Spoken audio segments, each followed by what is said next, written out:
Good morning. It's a pleasure to be with you today, and thank you for joining us. I'm Molly Woods, Director of the Michigan State University Product Center. I started this position in May after spending 3.5 years as Executive Director of the U.S. Cherry Industry Administrative Board. I'm actually returning to the MSU Product Center at MSU. I was an ag economist at MSU for 17 years, with my last 5 there at the Product Center. I have deep roots in agriculture, and I'm a passionate home cook, mother, and baker, and it's an honor to host this summit today. This year has been like no other in our history. We have all had to overcome new obstacles to achieve everyday life, but when there are great challenges, there are also great opportunities. Over the past several months, the MSU Product Center team has been impressed with how many of our clients have adapted to this new reality. New products have been launched, new marketing strategies have been implemented, direct-to-consumer sales are spiking, and lessons have been learned. We designed today's summit to support you in this time with information you need to prepare for 2021. We gathered food business leaders from across the state, and we are so appreciative of everyone that has contributed to this program. Before we begin our first session, I just want to go over some helpful tips for participation on the webinar. All participants have been muted. If you're having trouble with your audio, you may need to use the audio setting button in the lower left corner of your screen to test your speaker. If you continue to have issues, please contact MSU's Distance Learning Help Desk at 844-678-6200. We invite you to ask questions using the Q&A button at the bottom of your screen. Here you can type your question and push the send button. Please be respectful and appropriate with your questions and comments. We will answer your question verbally, or one of our team members may respond to you in writing. We're recording this webinar, and you'll be emailed a link where this recording may be viewed. At the end of today's summit, we'll ask you to complete a survey about this event by clicking on a link. This is only a short survey, should take about 2 minutes of your time. Completing the survey is very important because we're offering a goodie bag of follow-up information from our experts, as well as additional upcoming events and discount codes. Only those who complete the evaluation survey and those that include their email address in the survey response will receive the goodie bag. Our first session today is focused around the grocery and distribution sector. We know many of our clients are eager to hear from our panelists. This session will be moderated by Becky DeYoung, longtime innovation counselor with the MSU Product Center. Our 2 guests today are Fran Mathis, category manager for Bush's Fresh Food Market, and Bobby Hisano, president of D&B Grocers Wholesale and Distributors. We're going to hear a quick bio from each panelist about how they got into the business, and then Becky will ask some questions she's developed for them. We'll also accept questions for our panelists from audience members using the Q&A chat. So Becky, take it away. Good morning. For those that joined us before the 9 o'clock hour, I apologize. I did not know we were recording so early in the conversations. So you did catch the rhetoric between me and my dear friend Bobby Hisano from D&B Grocers. So today we have Fran Mathis. Unfortunately, Brad Bush was called away on an emergency, but Fran has graciously offered to join the panel and tell us a little bit about Bush's. She is the category manager of dairy, frozen, salty snacks, and I forgot one, bread.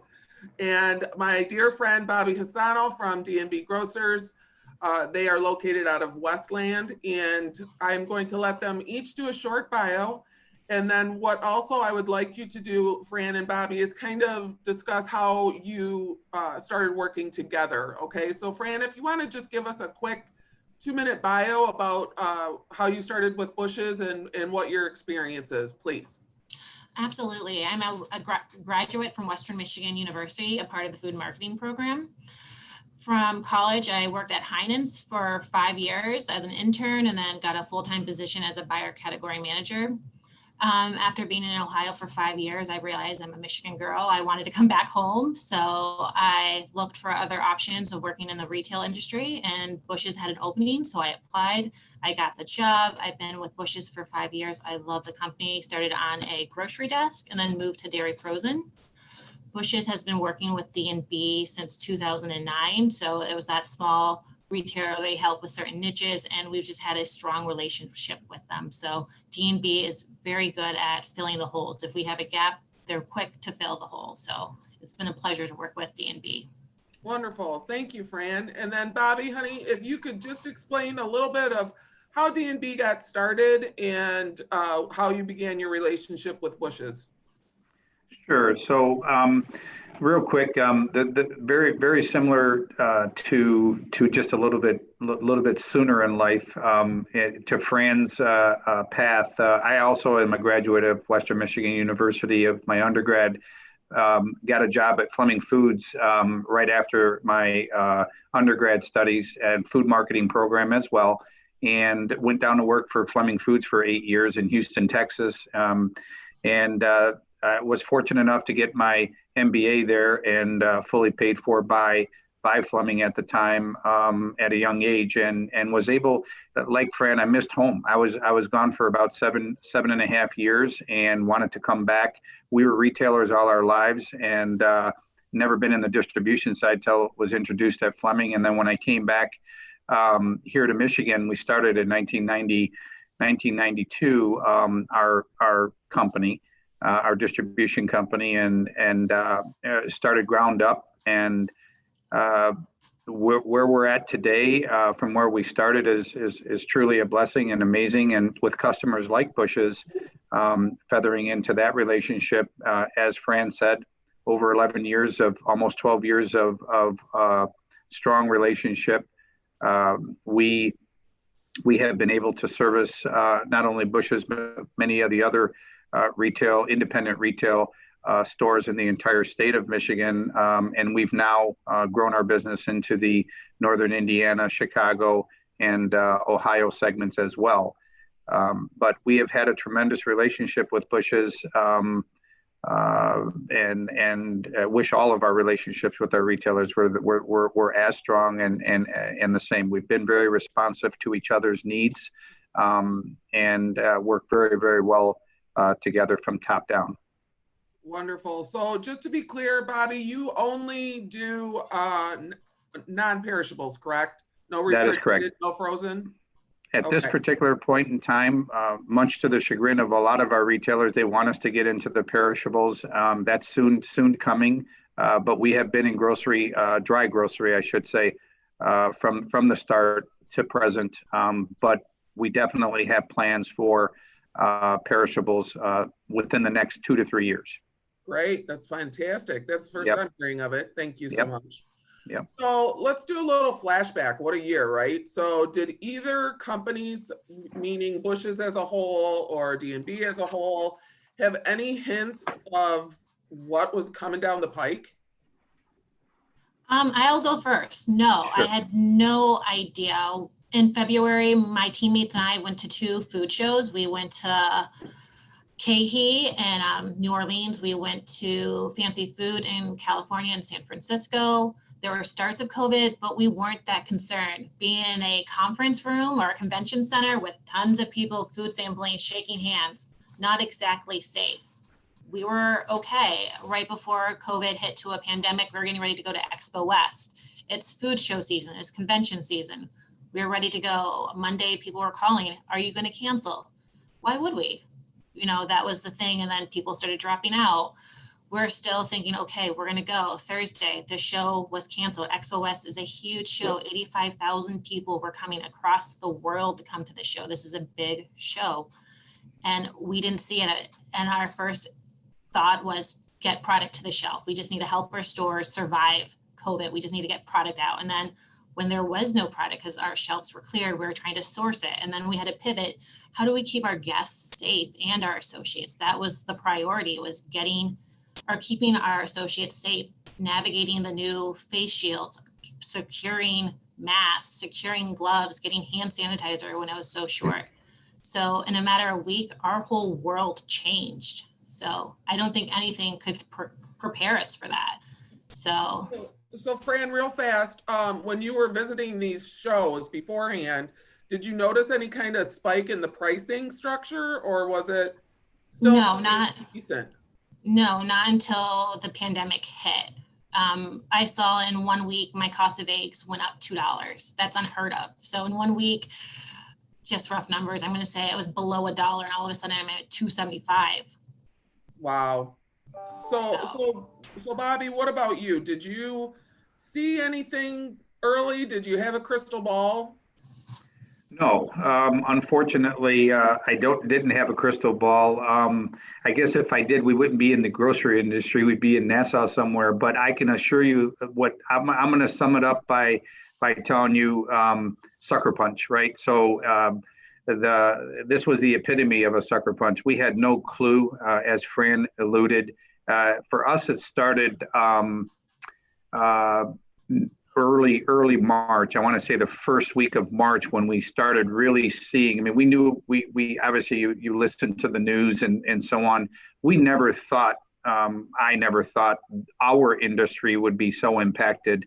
The consumer.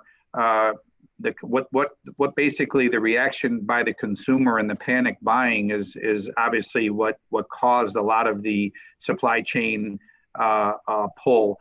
And I remember this. I remember, I want to say the third week in March, our inventory dropped by 45 to 47%, somewhere in that range, within 10 days. I say 7, but I'm going to say more like 10 days. We went 42 straight days with working 14-hour days, including Sundays. So 42 straight days. We had problems with people being scared from an employment standpoint. Should we come in? Should we not come in? There was a lot of panic, if you will. Again, not just by the consumer, but by our employees and by our suppliers and vendor, partners. And our retailers. I mean, God bless them. Our retailers who are there. I mean, we're still somewhat quarantined, I guess, in a warehouse distribution center with all of our people. However, with the retailers, you're getting the consumer walking into the store. I remember specifically, and Fran can probably attest to this, but I remember talking to Brad when this was just in the panic mode of things, and he was bagging groceries. He was coming to the warehouse to pick up paper in a pickup truck. And it was that crazy. And we had many retailers doing that, of course. But, to simply answer the question of, were we prepared for it? Absolutely not. Never seen anything like this in my entire lifetime. And I will tell you, we're all still recovering from this. As far as pricing is concerned, to Fran's point, we didn't see it right away. We still had a lot of inventory in stock. We were very proud of our people, still are, very proud of our people and how they handled this. Our drivers, frontline, our drivers were able to, work the hours they were working. They were maxing out. But, back to pricing, I don't want to get off of that. As far as pricing is concerned, we didn't see the pricing really upticking until probably about anywhere from 6 to 8 weeks after, the major panic, because I feel the reason for that, we didn't feel it right away. Where Fran said eggs are perishable. So everything is more real time than it is groceries. Groceries, there's a lot more holding power with the manufacturers than there is eggs strictly because of the perishability. But when, for an example, Kraft or General Mills or Kellogg's or P&G, they had a lot of stock in their warehouses. As that emptied out and they couldn't get their people there to help produce, that's when deals started going away. There wasn't necessarily list price increases, but there was deal removals, right? So in essence, it is a price increase, of course, but deals were starting to go away about 8 weeks, 6 to 8 weeks after, the panic buying, if you will. We have realized price increases due to deals over this time, but they're slowly starting. And again, I'm speaking for the dry grocery sector, which is a big 65% of the retail outlet is grocery or dry. But I will tell you that pricing is slowly starting to come back, but now that we're facing this surge again, if you will, we're back to not being sure. We don't see the panic yet.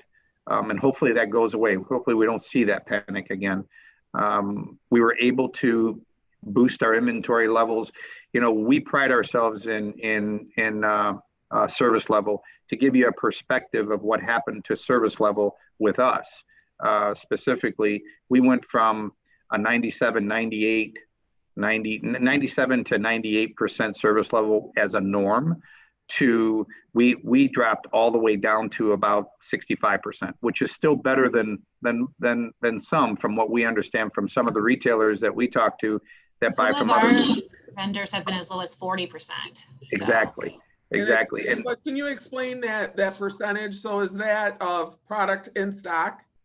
So our fill rate, right? Our fill rate to the customer. So example, bushes, if we were at 97, 98% as our norm, and to drop down to 65% within a 3 to 4 week period, like I said, in 10 days, we took a 45, 47% decrease in our inventory within that time frame. That's unprecedented. I mean, you're never going to see that again, hopefully.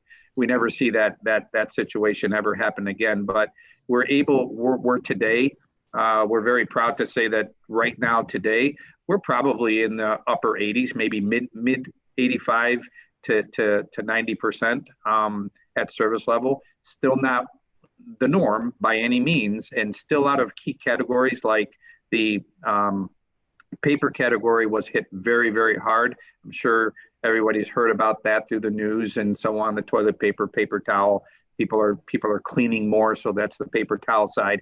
And I don't know about the toilet paper; they're just hoarding that. There's people that normally they have 36 units of toilet paper in their household of 4. Now they have 10 times that. And I don't know what that's all about, but that's still a problem. A problem. So that brings up a really good point, because if they are hoarding all the essentials, we'll say, Fran, how do you as a category buyer, how do you even prepare for the holidays? I mean, it's to my understanding that in the grocery world, you guys are a season ahead. Is that pretty much? Well, I book my holiday stuff in August for the holidays. So candy buying, I think they're buying Easter right now. So right. How do you prepare for that? How do you prepare? You can't base it on last year's sales because the numbers they're not going to show COVID. You look to see where you're up. So right now we are up anywhere between 20 and 30%. So last year when I wrote my orders, I based it off that. Well, now we're into season where product is coming, and now I'm not joking, I'm on plan D for my frozen pies. So my frozen pies that I ordered in August have been canceled. I got a backup pie. Right, I got product. This week they're supposed to ship. They didn't ship. We're watching very closely what's shipping, what's not. So then we get a different frozen pie. So it is being more so than ever, very pivot. We're pivoting constantly. So our desk of planning, setting, and forgetting, like we've ordered this, we're done, now we're watching it. And then we're reaching out to vendors to see, okay, what do you have available? So we always have a plan. Our plan was to increase sales by 20 to 30% of last year as a good base. And then as product is being cut because manufacturers can't produce, we try to find a supplement. So there's an allocation on potatoes. I've worked very hard to get Ore-Ida. I've worked hard to get Dell. I've worked hard to get Simply potatoes. So it's just trying to find your core items that are key and getting as much product in-house as possible. So with all those shortages of we'll say national brands, right? What did that do for your Michigan products in your stores? Did it hurt them?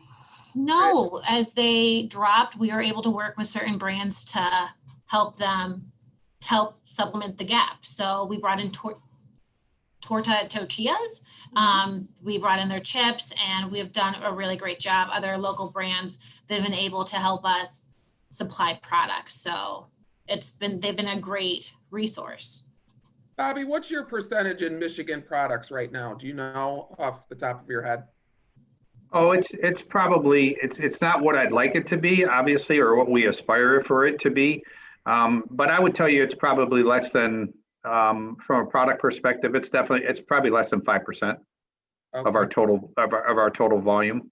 So both of you, what do you feel are the hot items right now? I mean, right now, today, Hot commodities? Are you talking hot commodities specifically? hot products themselves.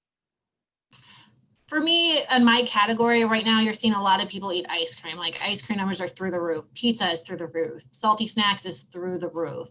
So those items for me are key right now.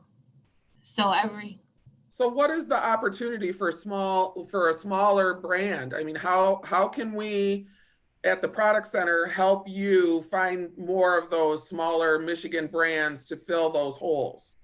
Well, cost is very important. You want to make sure that it is relevant. It's comparable to the national brand. You want to make sure they have room for promotions. I like to have my products a year on deal 16 to 20 times a year. So in 4-week increments, that is important.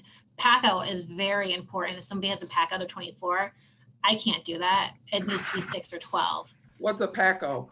How many come in a case? Oh, okay, right. So yeah, I've preached Case County, there needs to be 6 or 12. Don't go over 12. Correct. That's very important. And if your product is really expensive and has low turns, then it needs to be packed 6. So sometimes items, it's out of the control of the price point. So if it's a high-end dressing, okay, I can't have 12 of your $10 dressing, but you know what? I can pack out 6 to help keep the product fresh and turning. So sure. So we have a couple questions in the chat, and I just covered the opportunity for the smaller Michigan brands. But I also have a client asking about vegan products. How do they get vegan products into the stores?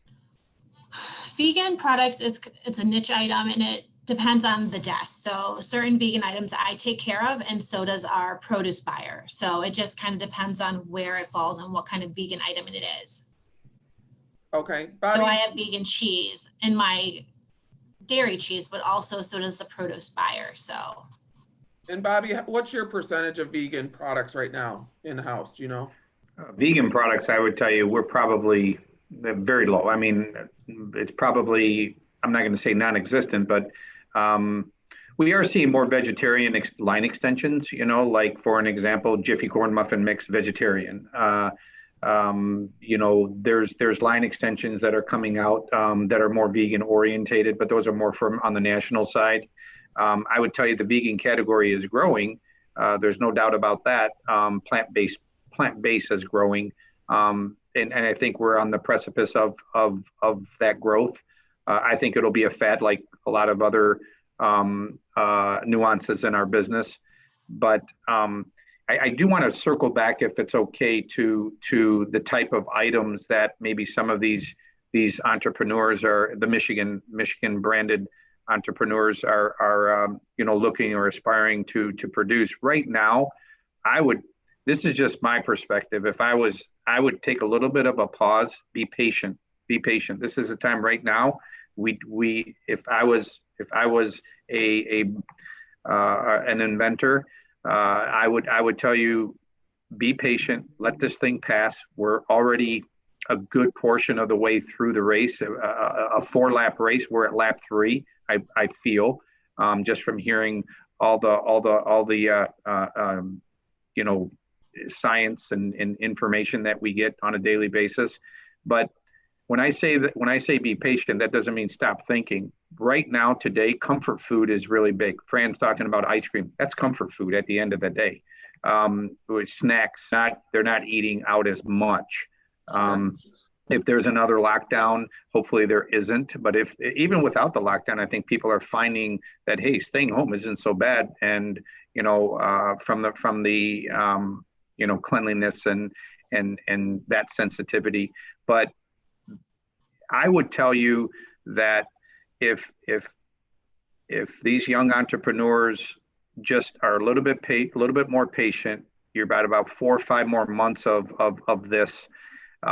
Keep thinking of the items, have it ready. What I would do right now, quite honestly, if they have something, start trying to look for the interest of a customer like Fran, like Bush's. We'll take Bush's as an example, and maybe present it to them, but not present it to them and say, Fran, this is for, or Bush's, this is for January. I'm ready to go. I want to get my product in the stores right away.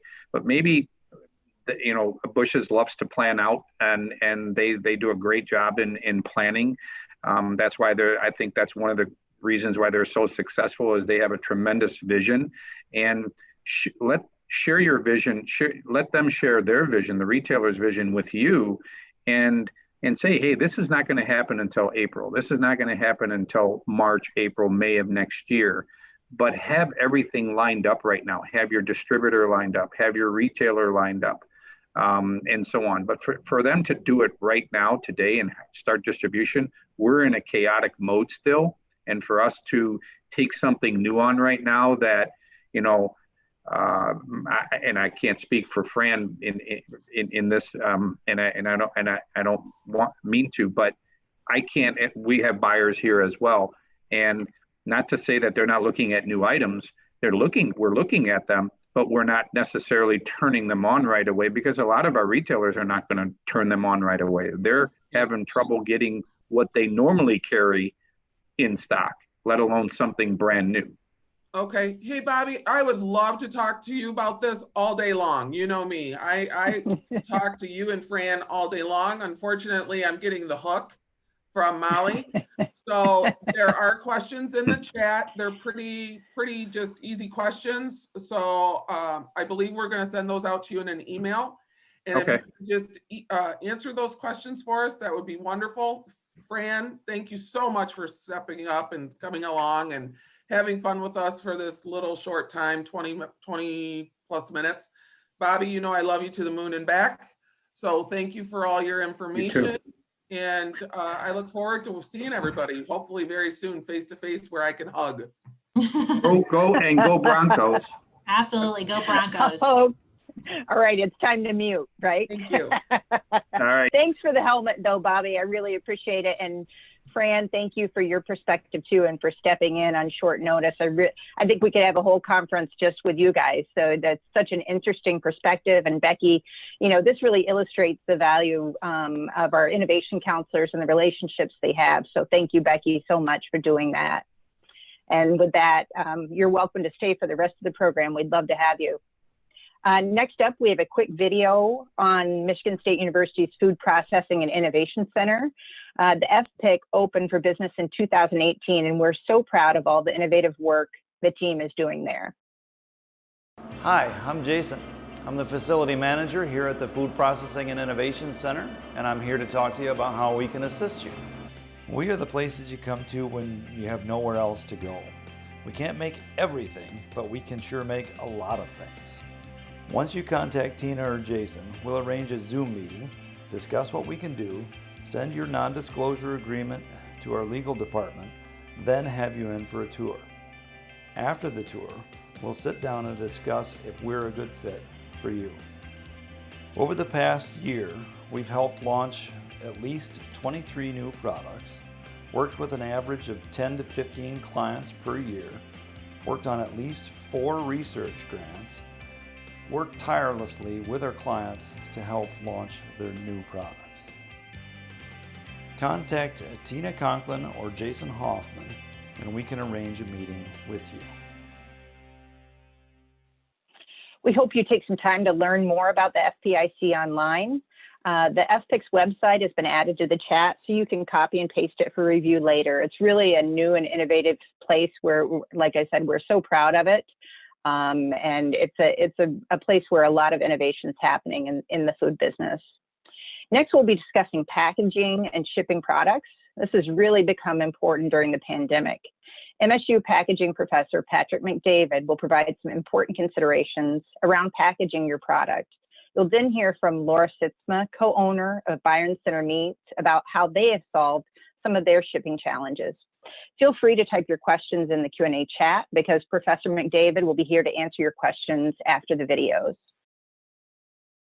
Hello, my name is Patrick McDavid. I'm an instructor at the Michigan State University School of Packaging. And today I'm going to be talking to you about the importance of packaging and it's especially how important it is in today's world, COVID world, with a little bit more e-commerce going on. But just a quick background, how I got to where I am. So I am a graduate of the MSU School of Packaging. It was back in 1997 when I got my undergraduate degree here. And like most students that go through the program, we want to get out there and make some money, just because the job market's very good for packaging engineers. So I got hired by UPS, and I was a corporate packaging engineer for UPS. I worked in their package design and test lab, which is located in the Chicago area, but we supported the whole country from there. I spent 14 years there as an engineer, as supervisor, a consultant, a trainer, did all kinds of different roles, but really got to know the UPS handling environment very, very well. Wanted something a little bit different, and so I got a job with the government contractor, and the company's called Pantex, but they basically maintain the Department of Defense's nuclear arsenal.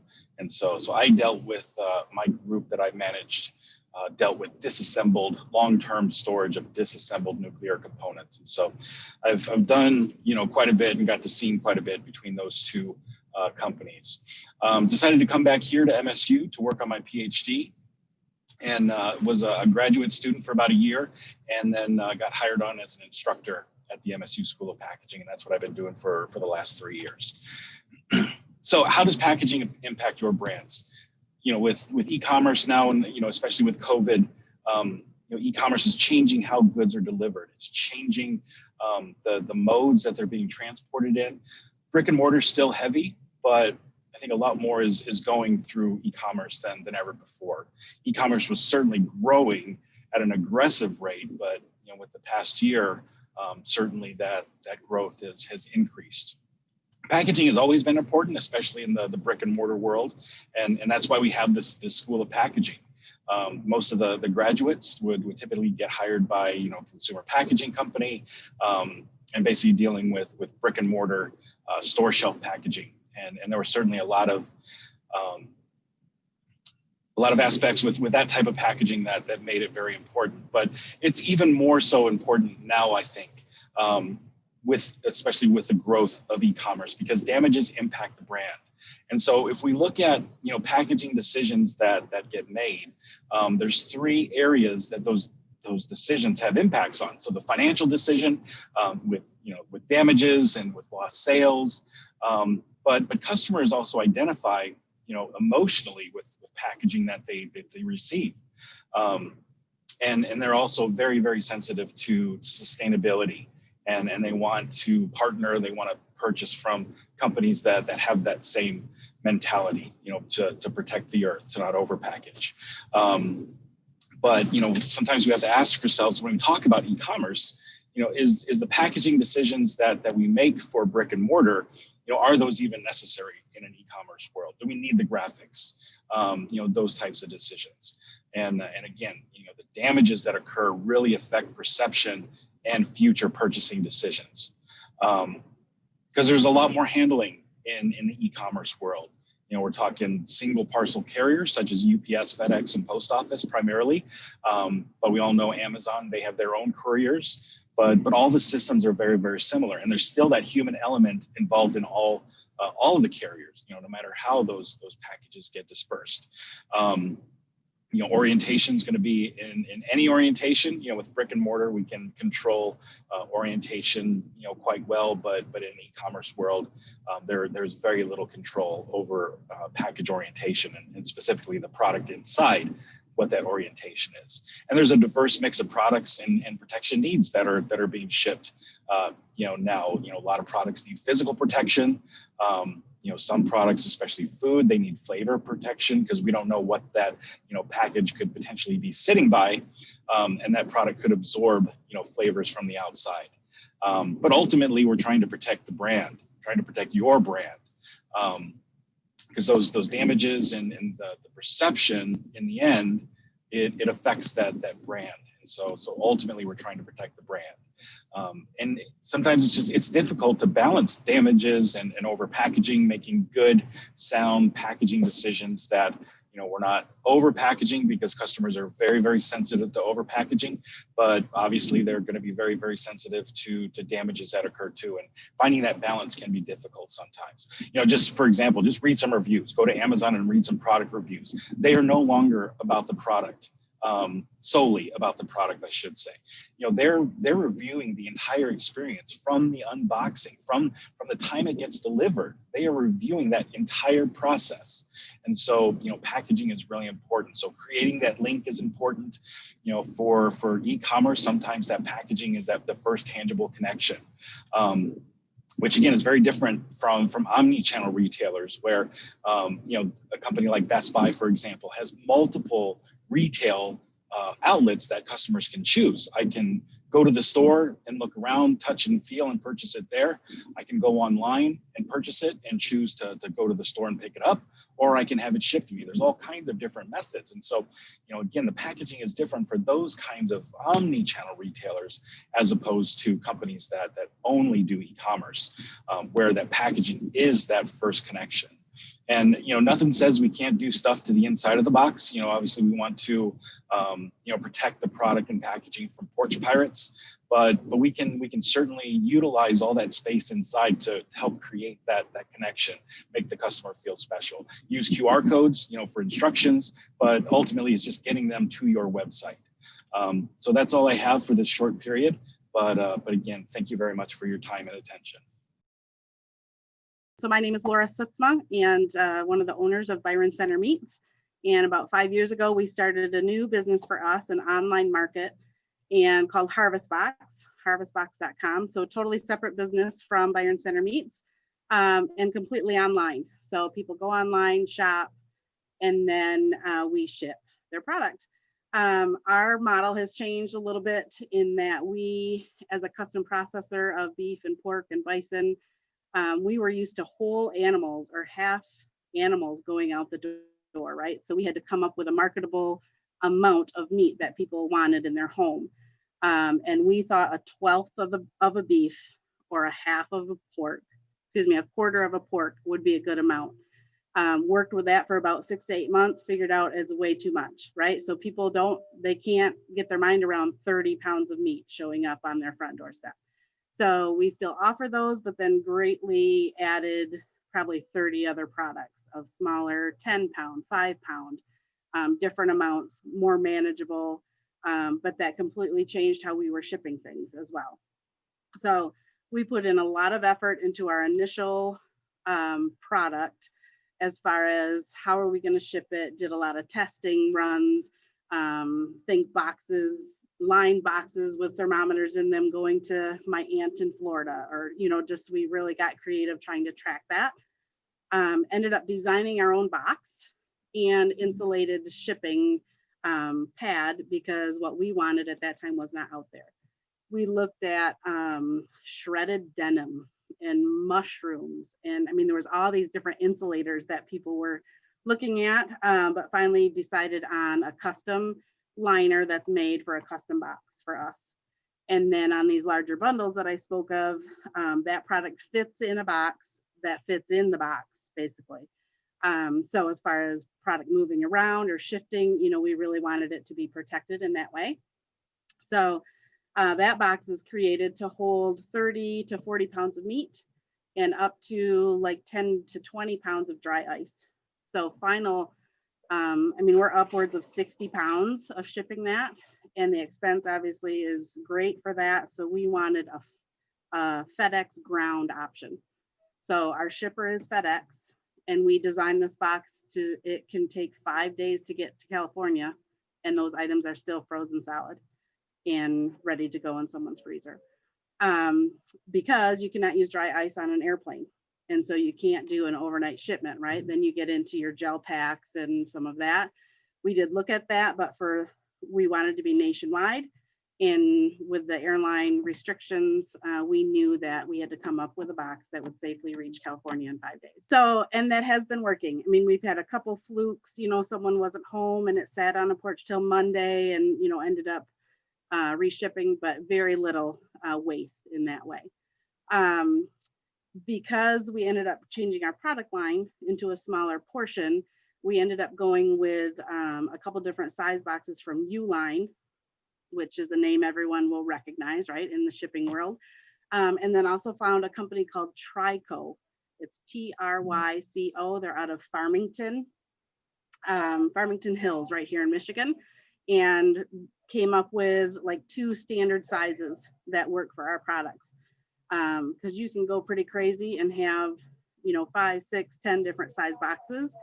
But if you find something with the right dimensions that fits your product, and we use like a roll of brown craft paper from Amazon, to stuff and to fill it in. You want it to be really tightly shipped and packed, or really tightly packed together so that there's no movement in your shipping. And we found it always works. If you're using dry ice, it goes on the top of the package. We tried it on the side or the bottom or whatever, and we use a block of ice. So it's either a 5 or 10 pound block of dry ice that we get from a supplier here in Grand Rapids. And that goes on top, it gets wrapped in brown craft paper and goes on top of the box of meat then in the shipper box. What else? So our actual site, you'll see one of the kind of marketing ideas that we came up with, like there's room in the box for more. So if someone purchases, 10 pounds of sockeye salmon, when they get to their checkout, it pops up that, hey, you could fit 5 pounds of ground beef patties, or, 5 pounds of breakfast sausage or whatever. Gives them a choice then at the checkout, whether they want to add something. And then different size boxes have different limits. So some of them can only take 5 more pounds. Some could take 10 more pounds. But found that's a creative way to introduce people to other product lines, right? If they're always used to getting beef, they might want some salmon or chicken breast or something like that. Checking my notes to make sure we have looked at other shippers. For us, FedEx with the, they came in, we have equipment here and software, that belongs to them or that they maintain, have excellent customer service with a rep. But I also get weekly calls from other shippers that want to help me and my costs. And just because of our relationship, we have not done much looking around. But for people on a smaller scale, I guess I would encourage that, to know what else is out there. I guess we have looked over the years, just not real recently. But yeah, people, especially with the COVID situation and convenience, people are home. We find they're willing to pay for the convenience of having something show up on their front porch. No doubt about it. We have a faithful base of regular customers that are going to all 48 states. And then, I do more marketing through Byron Center Meats. With Harvest Box, we were on a national level and pulled back from that just because, that we weren't seeing the results that we wanted. And if someone was searching grass-fed beef near me, Harvest Box was still on probably page 7 or 8, or, it's hard to break into that first page offering for some of those things. But I would be open to questions or inquiries if people. Email is probably the best way to get a hold of me. But there's a lot of creative people that are trying to get their products to market. And like I said, people are willing to pay for it.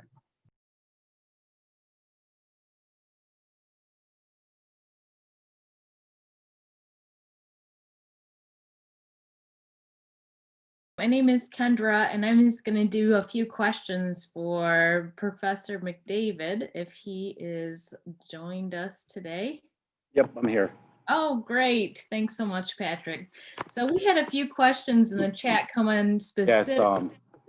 Great. We had a few. I just wanted to tell everybody, we had a few specifically for Laura at Byron Center. She's not joining us today. We will email those to her, and we'll follow up with email to all the conference participants, some responses. And I imagine that's what we'll do with the previous session with the distributor and bushes as well. So Professor, can you take a couple questions from the chat and comment? Yeah, absolutely. You just want me to go through the list here? Sure. Start at the top. Yeah, we just have time, about 1 minute or so for comments. Thank you. Yeah, so the first one here about shipping desserts, and that was always an interesting challenge when I was at UPS. It basically, you can't have a lot of decoration on it. It's got to be tightly, a tightly packed dessert, muffins, things like that, cakes, without a lot of decoration. Otherwise you need to keep it frozen. if there is icing in materials like that need to stay stuck to the cake itself, it's kind of got to be in a frozen state just to get it there. Otherwise, it can be a real challenge. And then just finding the balance between shipping costs and packaging costs, because like the gal that just spoke, talking about the dry ice requirements and things like that. You can ship dry ice overnight, but you can only ship 5 pounds of it.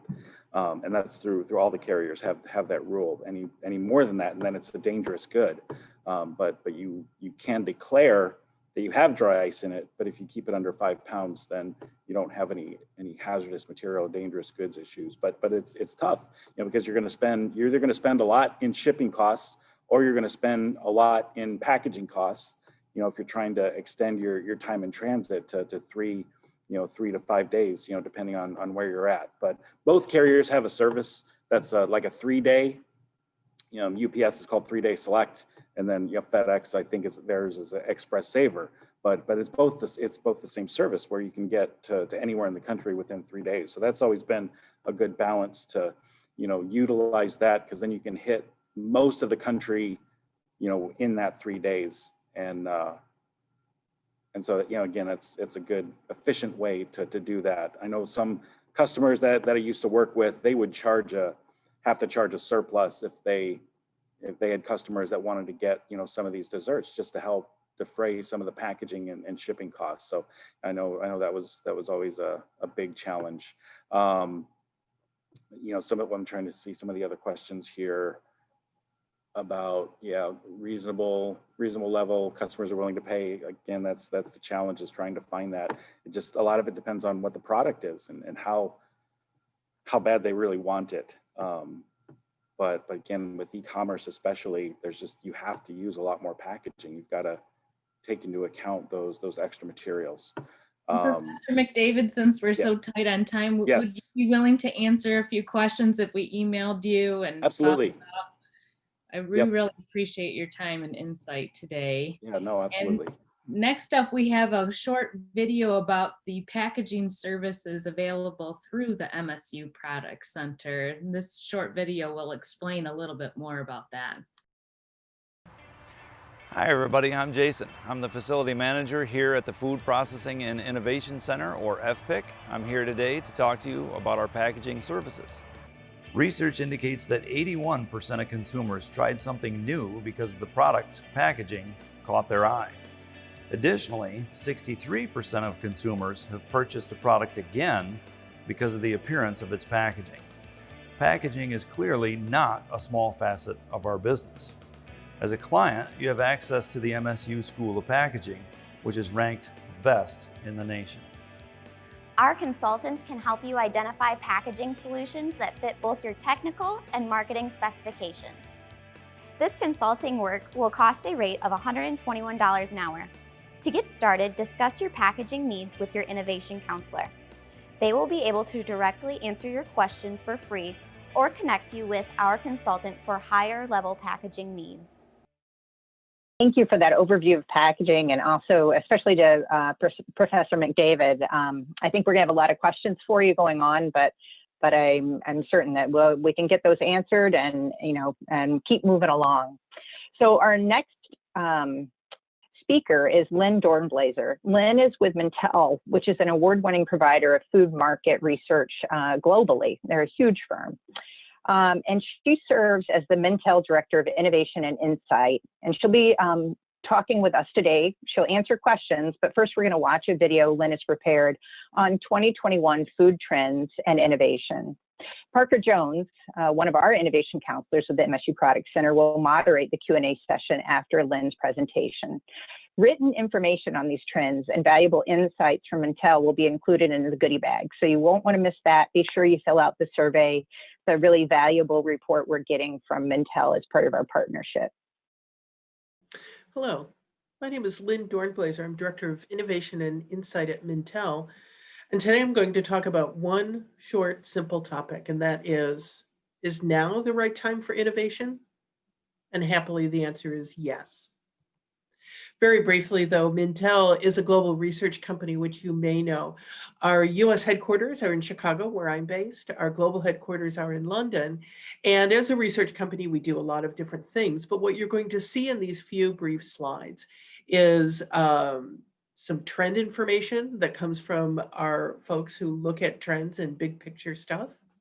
Some consumer data that comes from all of the consumer research we do in so many different countries. Insight from some of our analysts, including myself, and products, new product introductions. We've been tracking new product introductions right now in 86 markets. We've been doing that for decades. So to jump right in about whether now is the right time for innovation. Well, we really can learn from the past, from the last recession. First off, that quote from Lyndon Johnson that you see there from December 1963, that wasn't specific to a recession. That was related to Jim Crow laws. So very much of the moment right now, but still the point there is essential. We can learn from the past. We really can't repeat it, but we can learn from the past. So sometimes, as my colleague Marcia Mogolansky says, taking a look back is the best way to take a step forward. So I have a few comments about what we saw during the Great Recession and what we can learn from that, and also where we think things are going in the future. Well, first off, let's take a brief look at new product introductions in the US market. I draw your attention to 2009, where we saw a decline in new product introductions, but just for that single year, and then they came back quite strongly. Well, I remember back then, companies told us that, especially the largest companies, that they were holding back products in their pipeline until market conditions improved. 2010 came along, and they let those products out of the pipeline. We saw some activity in 2009 that really spoke to what was going on. Decreases in some of those treat categories, indulgent categories, bakery and confectionery, but they had some of the biggest increases in the following year. I think taking a look at the kinds of new product introductions also tells us quite a bit as well. What you see here is the total new product introductions each year going all the way back to 2004, broken out by the type of introduction.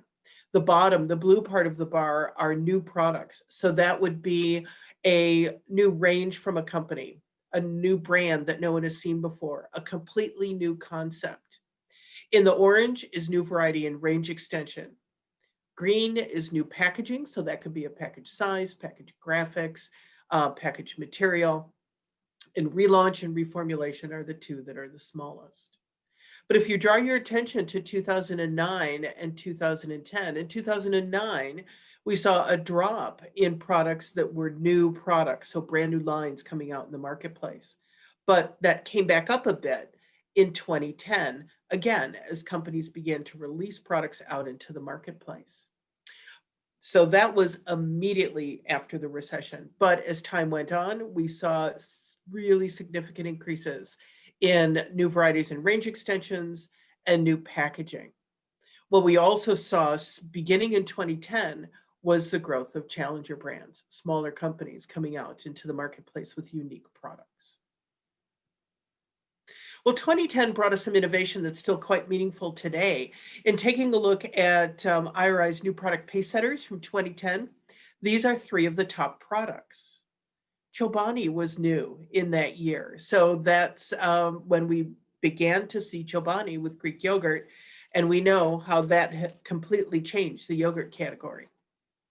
Tropicana's Trop 50 orange juice was the very first one on the market that had all the taste of orange juice with half the sugar. And as you can see, it did very well in its first year and is on the market still today. And it's hard to believe that Green Mountain K-Cups, or the whole concept of Keurig K-Cups, came onto the market in 2010. As you can see, this particular Green Mountain variety doing quite well in its first year. Well, in 2009, we had some predictions that really are still relevant for today, partly because sometimes trends change kind of slowly, but also because Recessionary times require some of the same things, regardless of when that recession is. So here are these 5. Pure simplicity. In 2009, that was about simple formulations, no nasties, no bad stuff. But today, the idea of purity and simplicity is about healthy. So healthy is a key trend.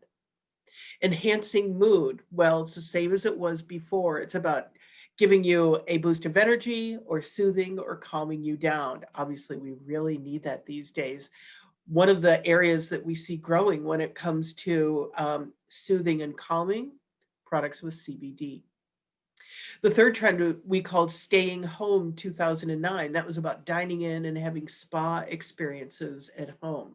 Today, it's a little bit more about helping consumers cook at home, given that we're at home so much more of the time.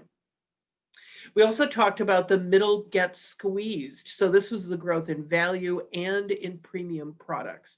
This is still continuing today and even more important. And I say, watch what comes from private label, because that really is showing the way forward. And then the last of the trends from 2009 was extreme specificity. Back then, we talked about targeted benefits. Today, it's about immunity. Just think of all the products out there that talk about immune health and helping you feel strong. Now, there was one thing that we didn't talk about in 2009, and that's because there wasn't a lot of activity back then, the environment. But today, it's more important than ever before. Consumers expect more from companies in terms of transparency, which links to simplicity, and also responsibility, taking responsibility for how products are manufactured, how they're shipped, how they're packaged. Now, just a few ideas as I round out my few minutes here on what we see going on with innovation today and in the months to come. Well, the first is to tailor your offerings to those cash-strapped shoppers. They want everything that everybody else does, but often they simply can't pay as much as they used to. So I think the opportunity might be trial sizes, smaller sizes, secondary brands that are at lower prices with perhaps a few fewer benefits. Next is about health, putting health first, and that means for consumers and for the planet. That's about building immunity, clear, simple products with clear, simple ingredients as well, and giving them options that make them feel like they're helping the planet. And the third is about mealtime. There's so much opportunity to help consumers make meals at home a little more easily with a little less fuss and bother, and also those that have less waste and can be used in a variety of ways. But in case you need just a little more inspiration, we see great things coming from difficult times. For example, William Shakespeare was locked down quite a bit during the bubonic plague in England. And while he was in quarantine, he wrote King Lear and Macbeth and Antony and Cleopatra.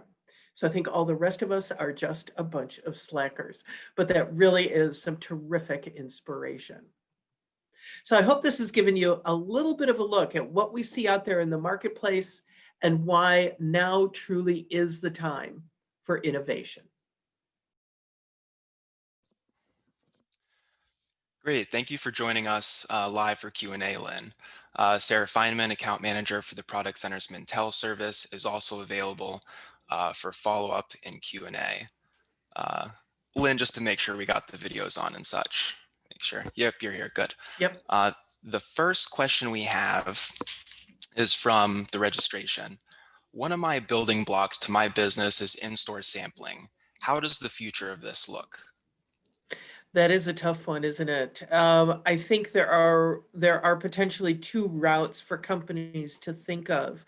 First is if you are willing or able to do any sampling in store, it's going to have to be in samples that are already packaged. You know, I think for the next couple of years, probably the whole idea of having someone with a little table in the middle of the supermarket handing out pieces of whatever it happens to be, that those days are gone.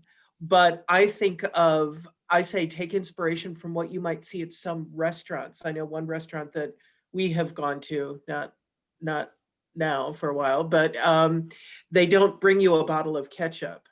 They bring you a little plastic container that has ketchup in it, and you can use that. It's very clear that it's been handled properly. So I think that's one opportunity for sampling. The other opportunity is for some companies, if there's a way to take a page from what we saw in the beginning with brands like Gray's, the snack brand Gray's, where it was all mail order and you went online and you built your snack box. You wanted some of this and some of that and some of the other thing, and then they sent it to you. So that might be another way for some companies to try to address that, to do that online instead of physically in store. I'm so appreciative of you being here because you get to be a crystal ball for us about the future. So thanks again. Another question we have, will consumers still be leaning towards ready-to-eat, heat and eat, individual serving foods and prep products, or will COVID-19 take consumers back to the kitchen and cooking for themselves? I think it's actually doing both. I think we saw in the beginning with everyone making sourdough bread and doing all of that, that everyone really focused on the kitchen and trying to do things completely themselves. And then life got busy and they discovered that that really wasn't sustainable. So it feels like there's very much room for both things. Perhaps it's cooking that nice meal in the evening for your family, but during the day, we're all so busy that you need that quick grab and go. You need something that isn't home delivery every day because you just don't have a lot of time. So I do think that moving forward, both of these things can coexist in the market very easily. I'm going to attempt to push two questions together here. So if they're separate, treat them separately. Will the pandemic trigger an increased demand for functional foods? And do you believe immune boosting foods will start to make it to tabletops across America? Yeah, those two do fit together really well. I would say, first off, for immune boosting foods, absolutely. We've seen a lot of growth in products making immunity claims in the last 8 months. And whoever asked that question, feel free to reach out because we've got a whole webinar that we did recently just on immunity. But when it comes to functional foods in general, absolutely. I think this time has really crystallized the importance in consumers' minds and in companies' minds as well, how important it is to optimize your health in every possible way that you can. So I do think that functional foods, especially ones that are immune boosting, have a lot of potential still in the market in the next couple of years. I'm going to attempt one more, and if we don't have time, Molly, please feel free to cut me off. Another question is one quick one. One quick one. Okay. What are current trends in meal kits looking like? Healthy, and that means a lot of different things. What I would think is one of the most important things right now is a focus on vegetables. That could be plant-based alternatives to protein, but it could just be products that talk about the vegetables. That's simple. Was that quick enough for Great. you, Molly? Well, that was awesome. Thank you, Lynn. Sure. Lynn, thank you so much for your time and insight. I'm really appreciative of the partnership that Mintel and the Product Center have, and we'll respond to questions in the Q&A later. So Molly, back to you. Thanks. Thank you, Parker. And thanks again, Lynn and Sarah. I know that you'll fill in as well as we get questions back. I'm sure we'll have a lot of questions on this segment. So really appreciate your expertise, Lynn. For our next segment, I'm honored to introduce the 4 award-winning companies that have received awards from the Michigan State University Product Center in 2020. We encourage all of today's participants to follow the MSU Product Center on Facebook because we'll be sharing these videos out tomorrow about these companies on our page.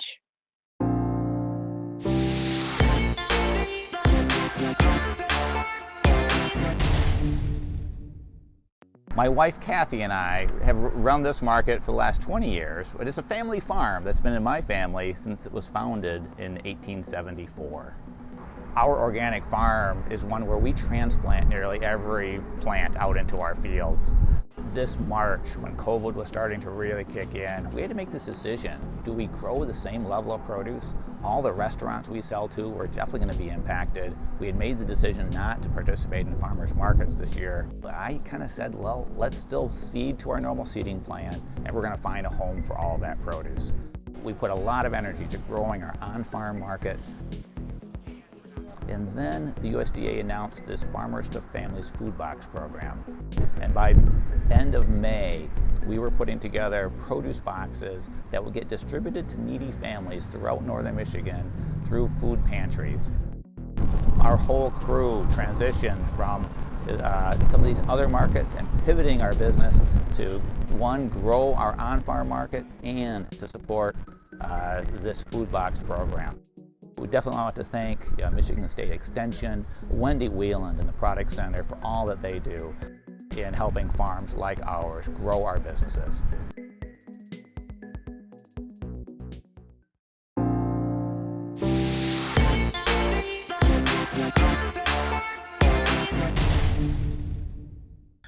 I started in booze in October of 2018, so I'm officially 2 years old now, and I just wanted a simpler way for people to enjoy cocktails at home.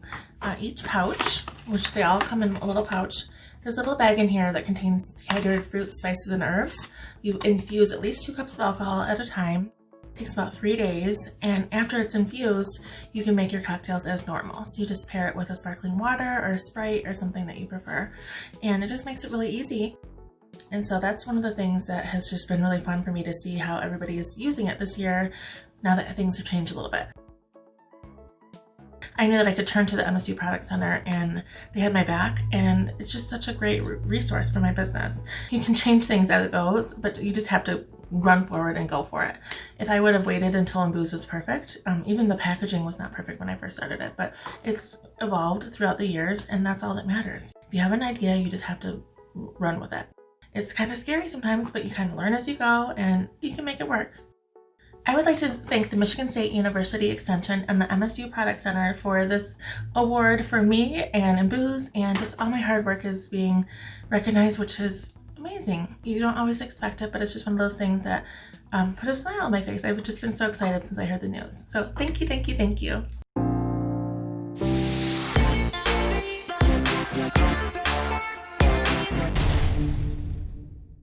I founded the company in November of 2016, and it was at that time that I became aware of the MSU Product Center.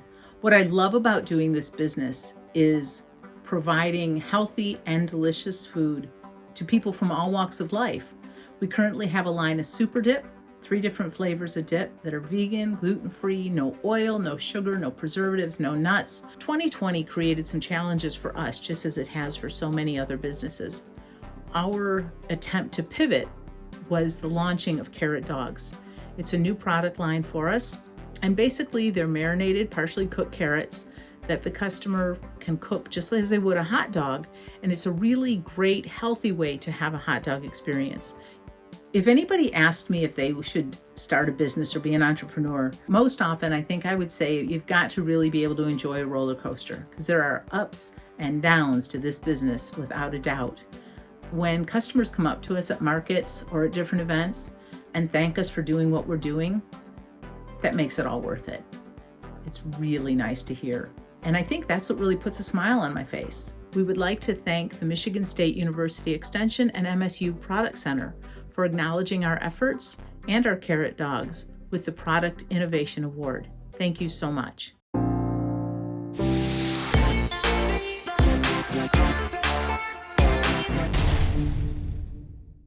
I am Amber Parsons, the owner of Harwood Gold. So here at Harwood Gold, we have been making maple syrup in the same family since 1898. That's 5 generations. So in 2014, we made significant upgrades to our production facility here at the farm and added about 15 new products to our line. In 2016, we opened up our first store in downtown Charlevoix. So we first heard about the MSU Product Center while working with Annie Olds at the SBDC and taking a business planning class with Annie Olds and Wendy Wheeland. Now, when asked the question of What do I love about what I do? And the benefits of being a small business owner, the answers are simple. I get to carry on this really special family tradition of making maple syrup.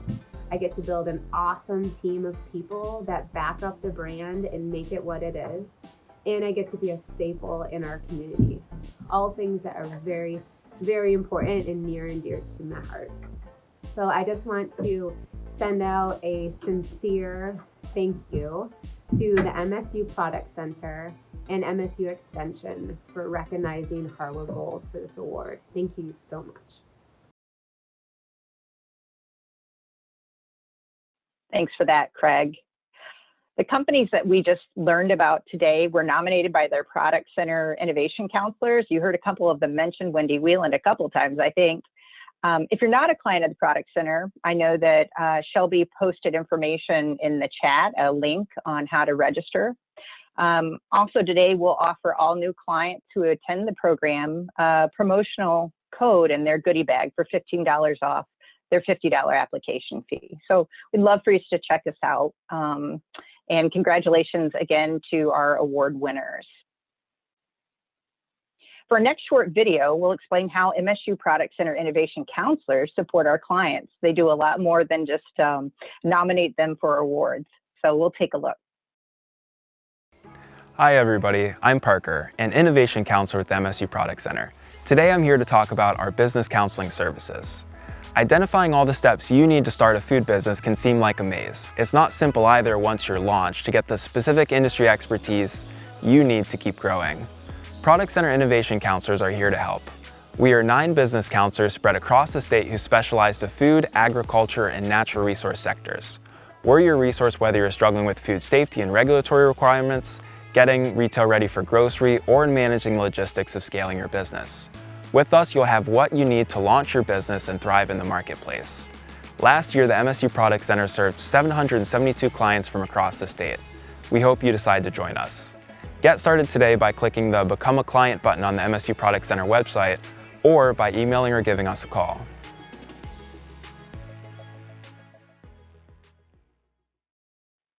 Thanks, Parker.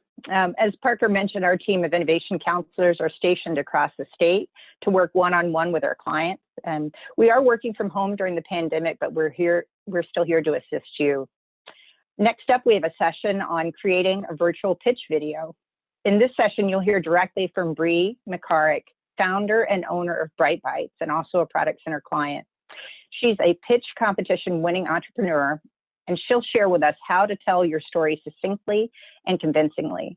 First, we have a short presentation from Jamie Rarig and Alondra Alviso, both MSU Product Center Innovation Counselors, and they'll discuss tips for developing a strong pitch. Hi, everybody. Welcome to MSU Product Center's Cook, Share, and Prosper. Today, we're going to talk to you about sharing your pitch. My name is Jamie Rarig. I'm with the MSU Product Center and the MSU Center for Regional Food System. And today I'm joined by my colleague, Alondra Alviso, and the founder of Bright Bites, Bree McCarrick. Today, we want to talk to you about how you might be able to connect your customers further online, as well as potential buyers and potential investors. Connecting to customers online is so important right now. With all of us staying home and we're ordering online, food product demos are not able to be done in person at this time because of the COVID-19 pandemic. So finding a way to share your story or your pitch is really important during these times. All right, so why do you need a pitch?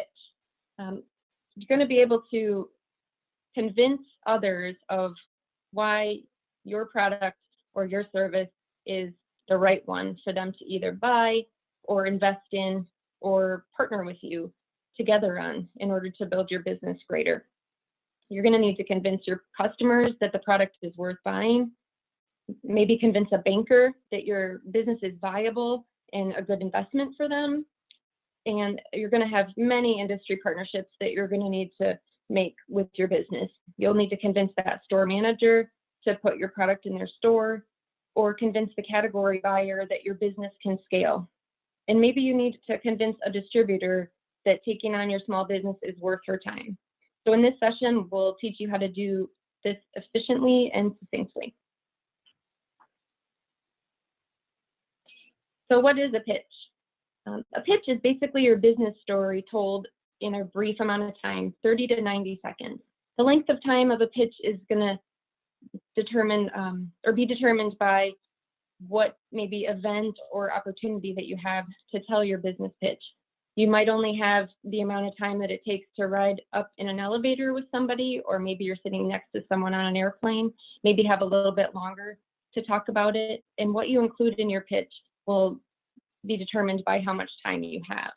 You want to make sure that your pitch is clear and simple, and the person is able to see how excited you are about your business and really invested. And most importantly, you need to have your pitch practiced. So rule number one, like I said, practice, practice, practice. Being prepared to give your pitch at any moment of time is important. You don't know when the opportunity is going to arise, especially with these days being online. There is often very last minute opportunities that the Product Center team might share with you, and you're going to have to be ready. So practice. Practice in front of your dogs, practice in front of your family, practice in front of a mirror, but practice, practice, practice. Rule number two, why? Why are you in this business? Why is your product the best? Why are you doing this? Make sure you explain your why during your pitch. This is one of the most important parts. You're going to need to convince the buyer or your investor that you are the right entrepreneur for them to invest in. Maybe you've owned other businesses, or maybe you've worked in marketing or finance. Tell them that. Tell them that you have a solid background to run a business successfully. And tell them why your business is the one that they should choose. What is that problem that you're trying to solve? For example, if someone needs to be gluten-free, if your product is gluten-free, that can be part of the problem that you're trying to solve. But really give them that hook and explain to them the problem that exists and how your product is a solution. Rule number three, know your numbers. Depending on the length of time that you develop your pitch, 30 to 90 seconds, you can put in additional information, of course, but be sure to include your projections. The audience is going to want to know what's in it for them. Some other numbers like case sizes or items per case, you might not need to put in your pitch, but you might be asked. If you think about the television show Shark Tank, people get asked a lot of questions after they give their pitch. So be ready to answer those questions. Again, this is where your practice will come in. All right, so a few other things. If you think about your business plan in the market section of the business plan or your target customer section of the business plan, this is where the information for your pitch is going to come from.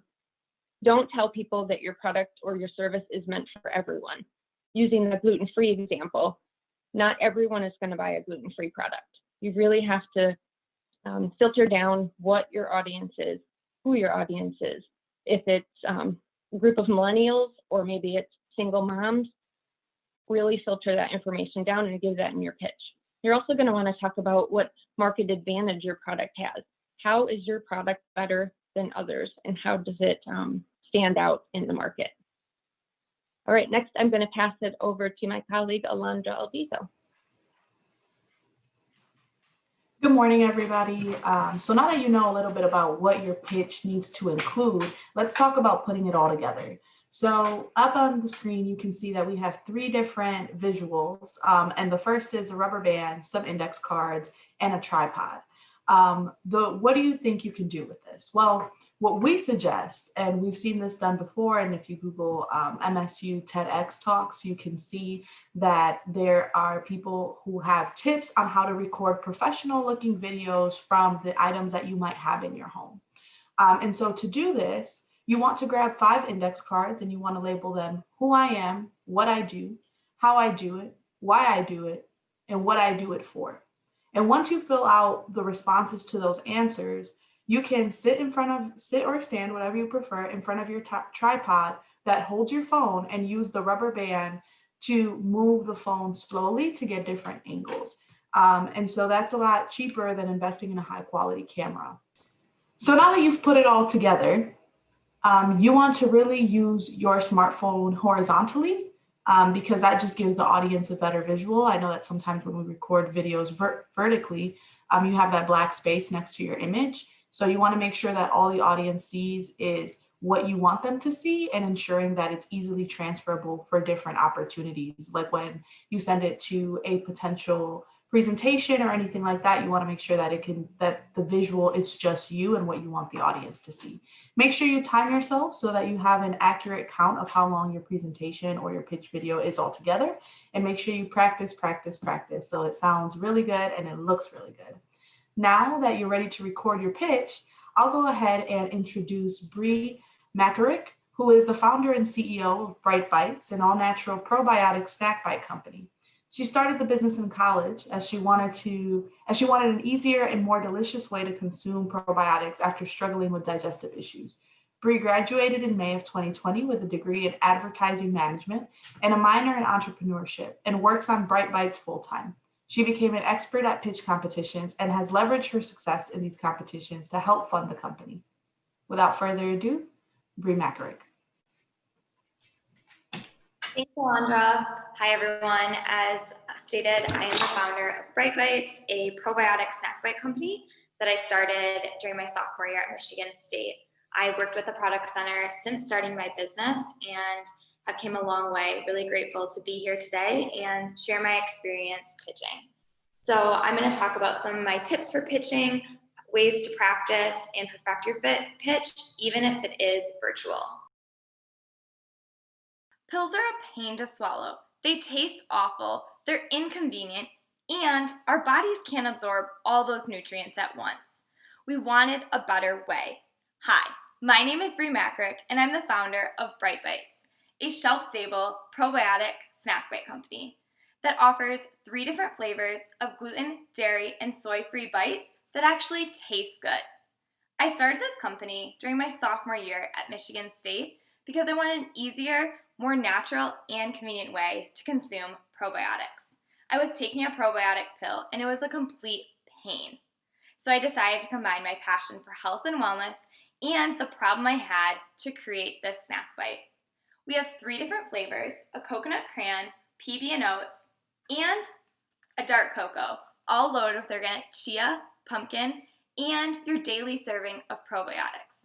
Probiotics are live bacteria that are able to support your immune and digestive system. No more needing to take a probiotic pill. We pack it all in a convenient way that you can actually enjoy on the go, topped on a smoothie bowl or crumbled on top of some oatmeal.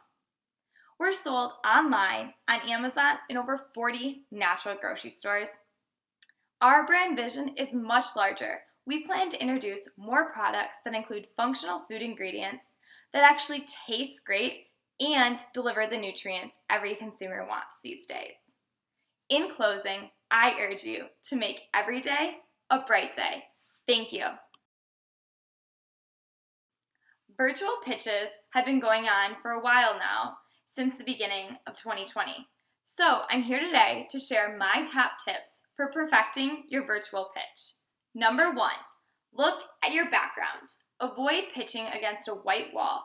You're also going to want to have some sort of decoration, or if you have a product to showcase, prop it up right here. So I have this propped on a chair, a box, and some more boxes so that my products are eye level. But this really shows that you know what you're talking about, just like you would have in an in-person display or booth or bring to a meeting. People are going to ask questions about your product. You can easily reference the different varieties, flavors, and variations if they're right next to you. And everyone wants to see what your packaging looks like. Tip number 2 is to look at your lighting. You want lighting coming in front of you and not from behind you. Avoid standing in front of windows, and make sure you have some good natural light, or even create some with some different lamps. Another one is you need to be confident. Yes, you aren't speaking to a room full of people or just 1 or 2 people, but still you need to appear confident. And my competitive advantage for that is always stand up when you're doing a pitch. I've done many virtual pitches in the last couple of months, and something that I do to even have more confidence is wear heels. I know it sounds a little quirky and they're not even seen, but it gives me that confidence that I'm ready to go and make the best pitch yet. In any type of pitch, virtual or in person, it's important to practice. I aim to practice 5 times a day leading up to that pitch. Either practice in front of the mirror, driving, and then finally record yourself. You're going to hear what your voice sounds like, your inflection points, where to slow down, and sometimes where it seems a little bit confusing for the end consumer. Also, you need to know who your audience is. Who are you talking to? That's going to adjust what you're saying and the information that you're delivering. Well, virtual pitches can be a little bit strange.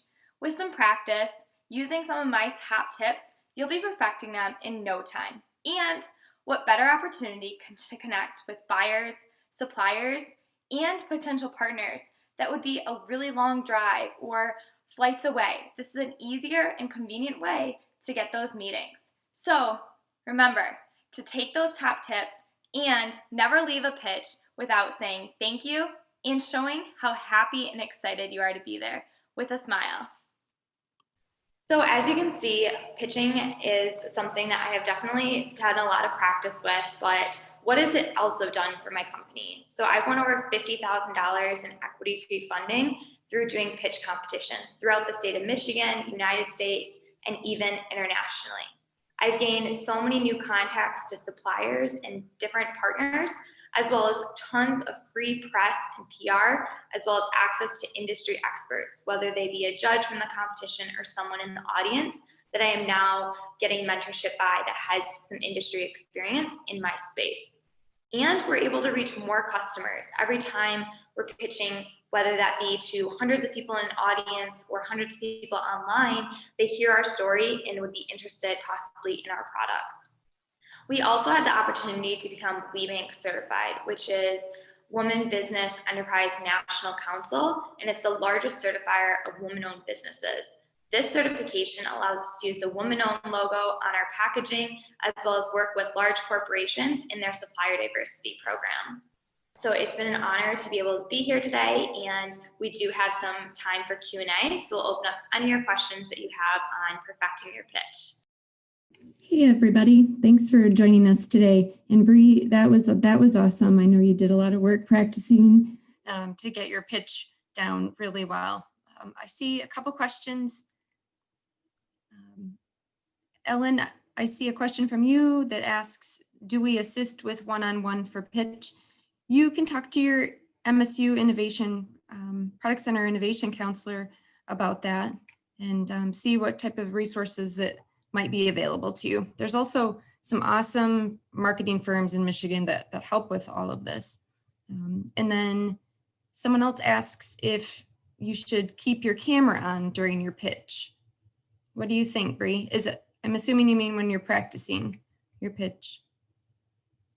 Yeah, I'm not sure if they mean practicing or not. If it is live, I would definitely recommend having your camera on, just like you guys are viewing us with our cameras on today. It just is more personal than they would see your face if you would be in an in-person event. And it's more fun to see, the person's face and their facial expressions than a name on a screen. And it just adds more personal.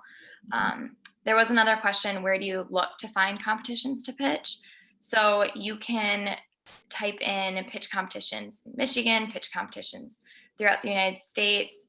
Michigan Women Forward is an organization in Michigan that is open to any business owners, not just food businesses, that they have a pitch competition, I think maybe twice a year. There's also, I leverage my, being a student entrepreneur and participated in tons of student entrepreneur competitions, but the SBA will send out resources about it, and just being on email newsletters. A lot of different Facebook groups talk about pitch competitions, and that's how I've just kind of had a running schedule of when to apply. And then there's a question from Sarah. How did you become woman-owned certified? Yeah, so I actually became woman-owned certified through a pitch competition. Funny how that works. They have a program for student entrepreneurs and just any woman-owned business that is their summer program where they bring industry experts and corporations together to sponsor and support you. So it was in Baltimore last summer, and I was selected to go to their student entrepreneur program. And I didn't really know what supplier diversity was at the time. And so I was able to learn about supplier diversity. And that's basically big corporations have so much money they have to spend working with minority and women-owned suppliers per year. And so being woman-owned, we can put that on our packaging, on our displays. People want to support that. And then it just has allowed us to get into a community of hundreds and hundreds of woman-owned companies. So like Stacy's Pita Chips is a woman-owned company. Poopery, the famous spray, like they're a woman-owned company. And they've been really able to leverage their supplier diversity network. And it's allowed us to do business with some bigger clients as well. Thank you. And we did see some great women-owned businesses during the awards section of the presentation too. All right, we have time for one more question, Bree, if you don't mind. What do you think about giving a serious pitch versus a humorous pitch? I think it depends on your brand and your personality. And also the event. If you're pitching to VCs and you're trying to get funding, they're maybe gonna laugh once, but they're gonna want to know your numbers, and it's going to be a very serious conversation. I think if you're able to get the facts out and convey your message with adding in some lightheartedness and some jokes, that's okay. I tend to be more on the serious side in my competitive advantage, but I just know that's what works best for me. Okay, awesome. Thank you so much for your time. We really appreciate you telling us all how to give a pitch. You're a great example. Thanks. Thanks. Have a great day, everyone. Thank you. Thank you, Bree and Jamie and Alondra. That was just a fabulous presentation on a virtual pitch. And I'm sure that we're going to be using that information a lot more into 2021. So we have another short video for you that covers our process authority review, or PAR. This is a specialized service the Product Center offers to food businesses who produce low acid or acidified foods in hermetically sealed containers. We realize everyone may not know what we mean by that, but I think this video will help you learn more. Hi, welcome to MSU Product Center PAR service.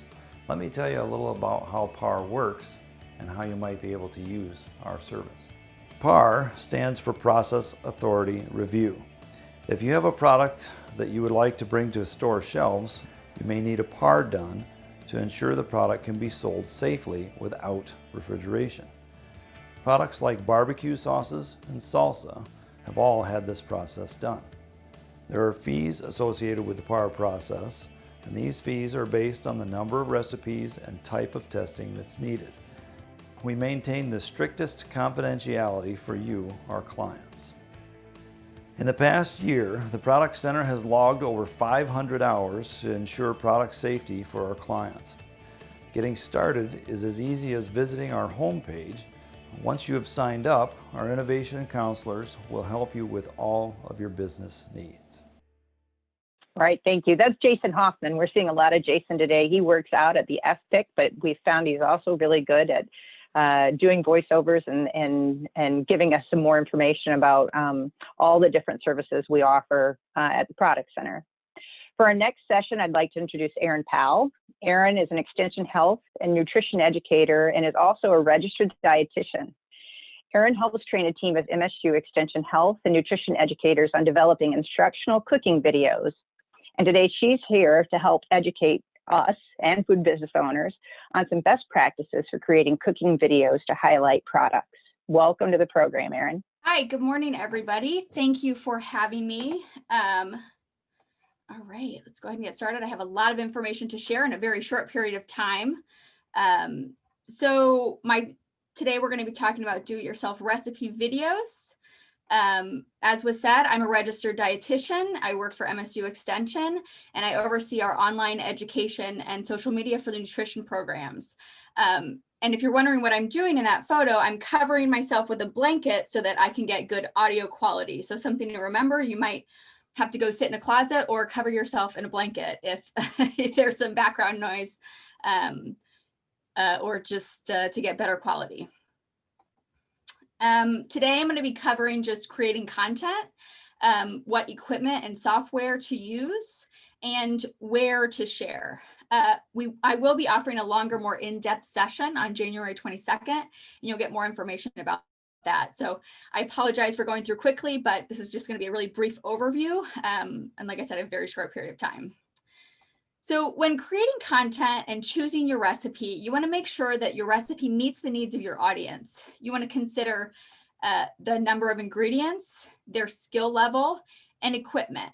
So if you're working with, if your main audience are working parents, you might want to choose something with limited ingredients that don't take a lot of time and don't need a lot of equipment. But if you're working with, people who like to cook a lot and are foodies, you might be able to increase the skill level, number of ingredients, and types of equipment needed. So just keep that in mind when choosing your recipe.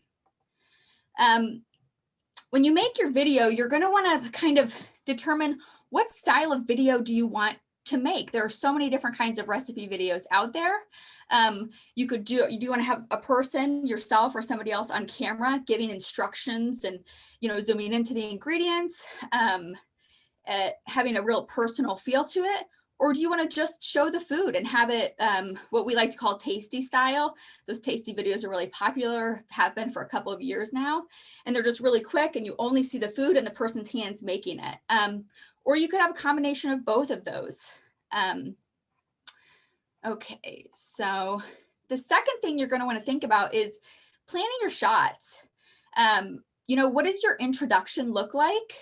For all of our videos, we try to have a nice shot of the food or the person speaking, and we keep that kind of branded, similar in all the videos with this white stripe and text. And then we also, when I think we have 120 staff across the state. And so we make sure to have them try to introduce themselves just to show the variety of people and where they're located around the state of Michigan. So even if you're doing tasty style, you might want to introduce yourself and your company on camera. Okay, the second part of planning your shots, what does your ingredient prep look like? Are you going to be cutting the ingredients and preparing them on camera? Or are you going to prepare them ahead of time and just show them on camera? So this is an image of the cherry bites.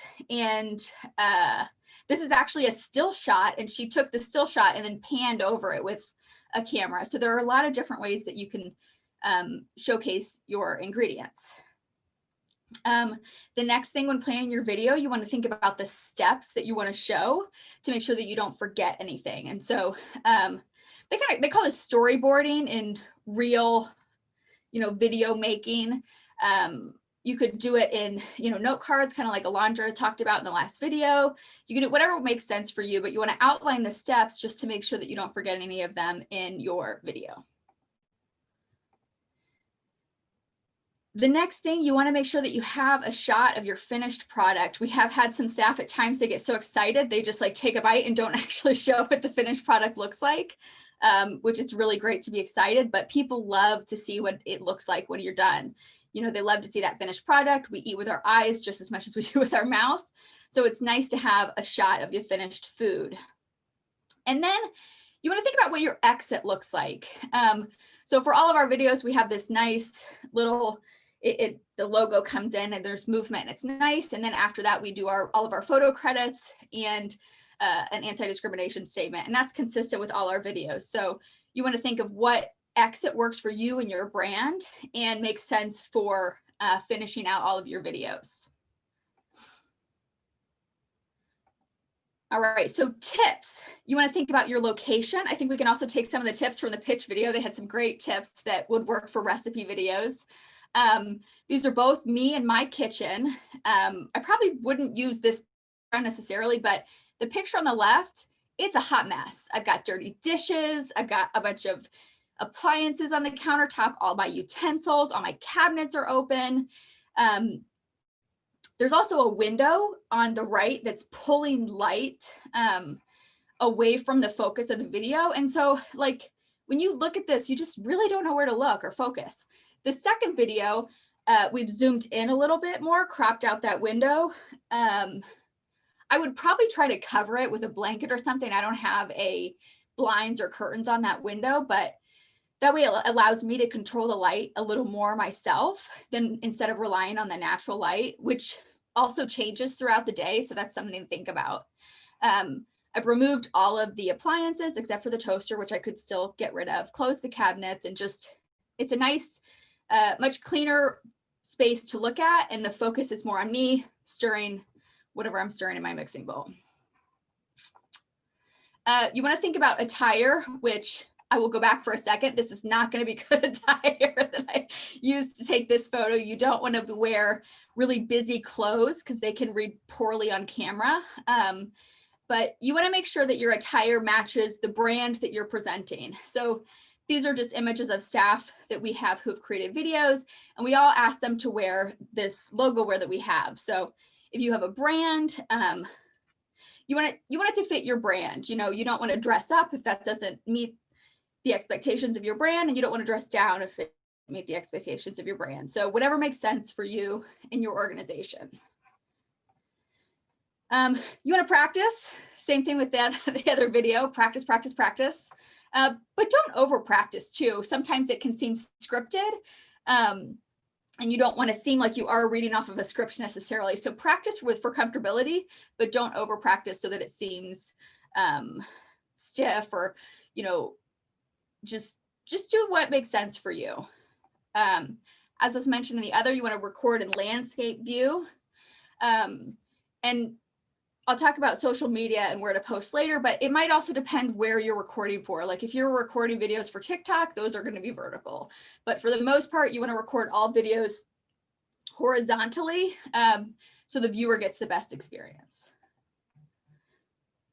And if when you're recording, you mess up, just take a deep breath, pause for a moment, and then keep going. You don't have to completely start over. That's what editing is for. And so it's important to pause for a second though, to give yourself somewhere to splice that video.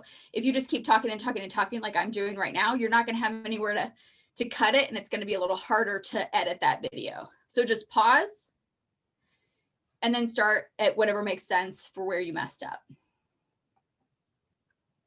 And most importantly, find what works for you. I have a lot of tips today. You might say, oh, all of those worked for me. You might say none of those worked for me. So practice and find what works best for you and the food and recipe that you're making. Equipment. Use what you have. So start with what you have and invest in equipment depending on your needs. But start out with low cost, or you know, in the video, she stacked things on boxes and stuff. You don't need to buy special tables and lots of other things. You can use what you have, especially in the beginning, to find out if it's worth investing in something a little more costly. So what do you use to record? You have a smartphone. I have found my smartphone takes better footage than the actual camera that I have. Tablets work nicely. A webcam. I've done a lot of instructional videos just with the webcam that's on my computer. And then you could also use a camera or recorder if you have one, or if you are planning to invest in that equipment. Stands, do not hold it. It's shaky. Even if you try to hold it really still, you still breathe. So you're at least going to get this slow up and down movement.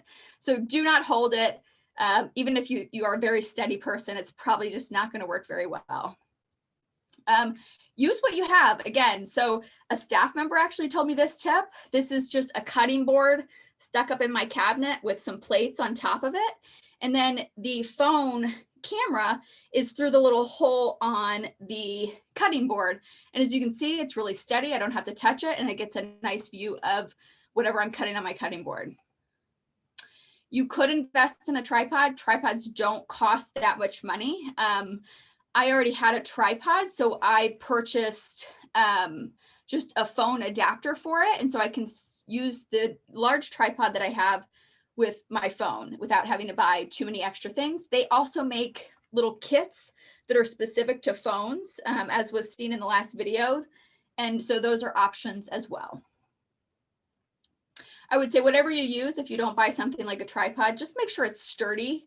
You know, if you're cutting and you have your phone propped up on the same table that you're cutting, it might shake the phone. So separate the phone or recording device from whatever surface you're using to cut so that it doesn't, you know, jostle it. Sound is going to be very important. As I told you, I had to, you know, cover with a blanket. You could hear the HVAC when my mic picked it up, so I had to cover myself. All of these devices do have built-in microphones. They might not give the best quality though, so it depends on what you're doing. Earbuds, I have found that my wireless earbuds have really good recording quality with the videos that I make. So if you already have those laying around, that might be an option. If you have corded earbuds, that might not work as well because you have to be, you might want to be a certain distance away from it. But if you're just doing recording the audio separate from the video, that might be an option for you. A wireless headset, you know, this one I think was around $30 and it works pretty well. I can plug it into my computer. And some adapters do work with phones. You just have to buy the special adapter for that potentially. And then there are some greater or some more costly options. Like this is a lapel mic. So these two are wireless. They connect to, or they're on the person speaking and they, you know, attach to your lapel, and then the wireless receiver connects to the camera. So that is what one of my staff uses when she records videos. And then there are also these like standing microphones on that you can set on your desk, or some of them have really long cords. So you could potentially just keep it out of screen close to you. I did get some tips from some of my colleagues though, and they say some of these are really sensitive and they do pick up a lot of extra. So make sure that you read reviews and, you know, check out what your needs are before purchasing anything that is going to cost you a lot of money. Okay, lighting. There's always natural light. The photo that I showed earlier from the Cherry Energy Bites, this was done outside. You can see the sun has started to, is coming in on one of her measuring cups there. But we can't control the sun. And so sometimes it's great, sometimes it's not great. It's starting to get cold. I mean, literally like today it got cold, right? So something to think about if you wanted to go outside. If you need to redo shots, you got to think about that too. You can't control how the sun is, if it's going to match, if you need to redo something. But it can be quite nice depending on what your needs are. Again, I want to see the natural light in this photo ruins it because it pulls the focus. So that's something to consider. You don't want the window to actually be in the shot. Lamps are something that many of us have at home. You could get a collection of lamps in front of you. So depending on what your needs are, you could try it with the lampshade on, you could try it off. You might need to prop them up. So just kind of play around, see what works for you and what your needs are. If you wanted to purchase some items, there are studio lights. This one has a nice cover, so it disperses the light and it's not really, you know, a bulb that's focused. And there are all sorts of different kinds of studio lights. They have kits that have multiple lights in it. So it depends on what your needs are. And you got to think you have to store these somewhere too when you're not using them. So that's something to consider. Ring lights are really popular. I know I always people's eyes when I watch videos, sometimes you can see them, but that could be an investment that you'd want to make. So here I just took a couple selfies. The one on the right is with no light in front of me, and the one on the left is with that studio light that I have on in front of me. So you might not think it makes a huge difference, but see how shaded, you know, the side of my face is compared to this one. It's just brighter, it looks nicer. One thing to consider is glasses. So I did have to turn a bit so that square wasn't in the middle of my eyes and the glasses. So that's something to think about when placing your lights if you wear glasses. All right, so editing software, so many different options. A smartphone, or most smartphones, have software built in. I've just cropped together a little video on my iPhone. I don't know what the app is on an Android, but they have them. And if you don't like the built-in software that it comes with, there are apps. Some are free, some are paid, some are free and then have paid options. So you can test them out before you purchase any, extra features, but that is an option. If you have a computer, an Apple, the free software that comes on it is iMovie. This is a screenshot of what iMovie looks like. For PC, it's called Video Editor. And those are really, they just give you the kind of simple cutting, maybe a couple transitions and things. You don't get as many features, but it gives you a good base for just testing it out and see if you like it. And then there are paid options. Camtasia's one, Adobe has another. There are many other paid options. And so with this, a lot of them have free trials. So you could just download the free trial, see if you like it, and find out what works for you. With the paid options, you might get a few more animations and options, but it really depends what your needs are. So this is, as you can see, the free version looks very similar to the paid version and what it offers and how it works. All right, so equipment and software tips. Use what you have before investing. Don't go buy a bunch of stuff because you might not need it and you might not use it. Try different arrangements and lightings. Watch reviews. There are a lot of people on YouTube who literally get items and show you how to use it and see how they like it and if it works. And so I would watch reviews before investing a lot of time and money in something. And another one of my colleagues suggested contacting equipment companies. There are some online companies and things. They might help you identify options for your project that are in your price range. So if you're like, I would like to spend X amount of dollars and here's what I'm doing, they can walk you through what equipment would work for you within your budget. And then always test your sound and video before recording the whole thing. So just set it up, record 20, 30 seconds, and then go watch it before spending, 30, 40, 50 minutes recording, and then your sound wasn't on. Guilty, done that. I mean, I didn't quite spend 40 minutes, but it happens. So just do a test run and see how it goes. So where to share? Social media is probably the most popular option. There's Facebook, YouTube, Instagram, Pinterest, Snapchat, TikTok. There are others. I think these are probably the most popular. Where you focus your time and energy is going to depend on your audience. So I would do a little bit of investigating into who and what uses which platforms to see where your videos will get the most bang for their buck.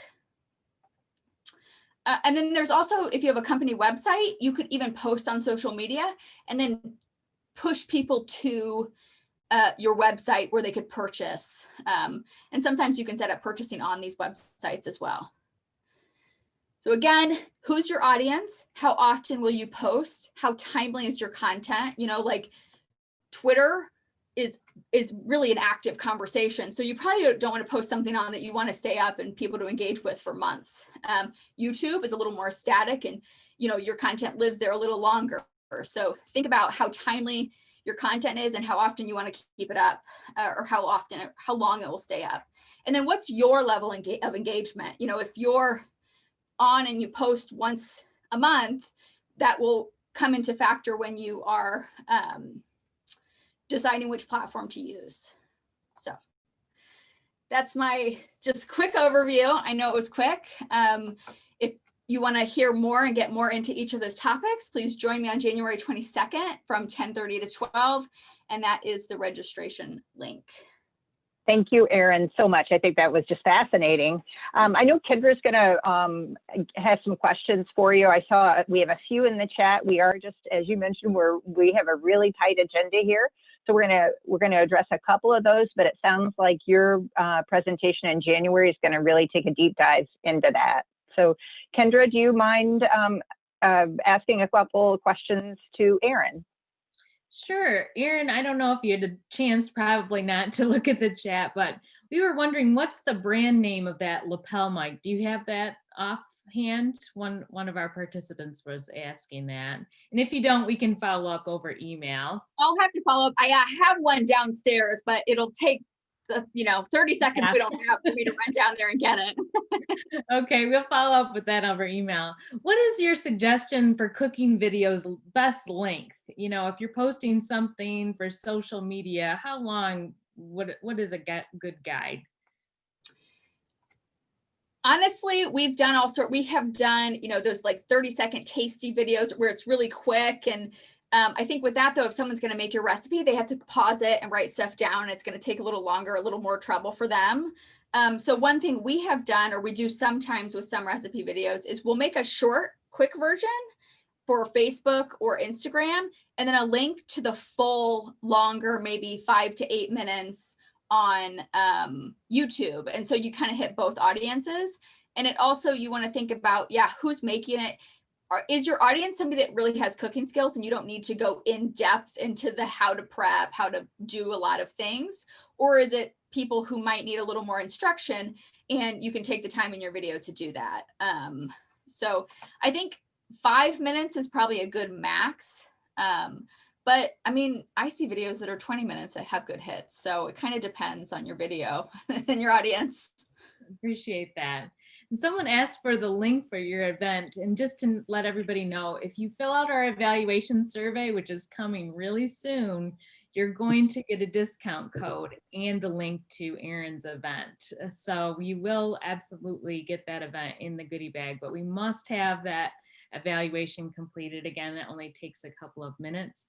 Erin, real quick, do you have an Instagram or a Facebook that people can follow so they can see some of your videos? Yeah, so if on all of the platforms, it's My Health Matters. So MI as in Michigan, Health Matters. That's YouTube, Instagram, Facebook, and Pinterest. Thank you so much for your expertise. Thanks for having me. Yeah, thank you, Erin, and thank you, Kendra. And I think that's a great lead in too. We're going to invite all of our participants who are interested in creating cooking videos to post them on their social media pages with the hashtag #MICooking. We'll be promoting this hashtag with our partners, and we'll send out information about this opportunity in the goodie bag again. Next, the Product Center works with a lot of partners. We have great relationships and depend on those partners. And we'd like to highlight two of our partners who provided some information for our summit today. And they're going to partner with us for Making in Michigan in April 2021. So first is the Michigan Economic Development Corporation, or MEDC, and the Michigan Department of Agriculture and Rural Development, or MDARD. MEDC provided us with a video that focuses on their Pure Michigan Business Connect program, which strives to connect local suppliers to buyers for B2B transactions. MDARD shared with us a segment that focuses on their work with food and agriculture businesses across the state of Michigan. Again, they're great partners, and we're really proud to have them here with us today. Pure Michigan Business Connect is a program founded back in 2011, really with the intention to connect Michigan businesses with each other and in every industry across Michigan, really. So we facilitate connections to buyers and suppliers to grow Michigan businesses. It's growing businesses, but also it's got a little bit more to do with helping businesses understand where they need to be, so help innovating, and really connecting with the buyers is really seeking out answers that they haven't really been able to find anywhere else. So in addition to growing the business, it's also about learning more about their business. There's nothing that's doing this across all the industries, especially when we get into agriculture, automotive, aerospace, and manufacturing. Nobody's really focused on what we do, especially year-round. So we're really looking to have more of an agriculture 365 approach, where we're not only targeting one day and only targeting maybe 20 buyers, but we can open this opportunity up for all, especially all around the state. Since 2012, Michigan's innovative approach to business development has grown its food and ag industry from $91.4 billion to a record-setting $104.7 billion. The Michigan Department of Agriculture and Rural Development's Food and Ag Development Team are personally invested in the success of our state's food, agriculture, and forest product industry. Since 2017, our Food and Agriculture Investment Fund grants have accelerated the growth of 58 Michigan companies, leading to the creation of 987 new jobs and more than $810 million in new investment. What the future holds for the food and agriculture industry across the country is difficult to predict, but the farmers, producers, and processors who choose Michigan can be sure that the MDARD Food and Ag Business Development Team will be there to support and guide them every step of the way.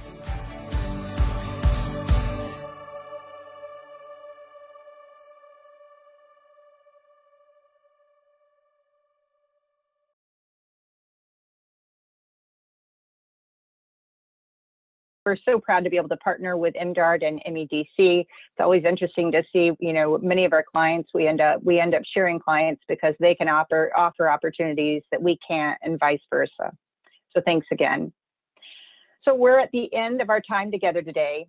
Any remaining questions you have, please fill them into the chat and we'll make sure we get those answered. We are going to have just a little bit of Q&A time for those who want to stick around. But I want to touch on a few things in case you need to leave.